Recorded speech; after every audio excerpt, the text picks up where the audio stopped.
আপনারা জানেন যে দেশনেত্রী বেগম খালেদা জিয়া গত 8ই জানুয়ারি থেকে লন্ডনে এখানকার চিকিৎসকদের অধীন লন্ডন ক্লিনিকের চিকিৎসকদের তত্ত্বাবধানে চিকিৎসাধীন আছেন। এই মুহূর্তে উনি ওনার জ্যেষ্ঠ সন্তান বিএনপি ভারপ্রাপ্ত চেয়ারম্যান জনাব তারেক রহমানের সাহেবের বাসায় ওনাদের তত্ত্বাবধানে, অর্থাৎ professor Patrick Kennedy, doctor Jennifer cross এবং সেই সাথে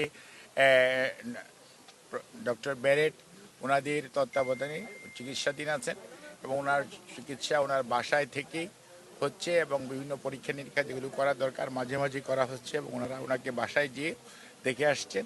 উনি ওনার শারীরিক অবস্থা এই মুহূর্তে স্থিতিশীল এবং আপনারা ওনার সুস্থতার জন্য দোয়া করবেন এবং ওনার পুত্রবধূ ডক্টর জুবাইদা রহমান এবং ডক্টর সৈয়দা শামেলা রহমান সহ ওনার 3 নাতনি আছেন, ব্যারিস্টার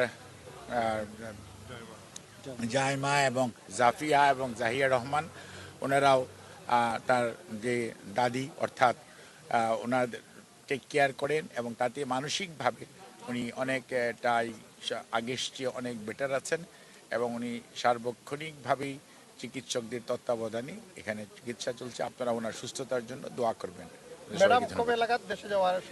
ম্যাডাম কবে নাগাদ দেশে যাবে? এখানকার চিকিৎসকরা যেই দিন ওনাকে যাওয়ার জন্য পরামর্শ দিবেন বা ওনাকে মনে করবেন যে বিদেশে থেকে দেশে ফেরত যাওয়ার মতো একটি অবস্থার মধ্যে আছেন, তখন ইনশাল্লাহ উনি দেশ থেকে বাংলাদেশে ফেরত যাবেন।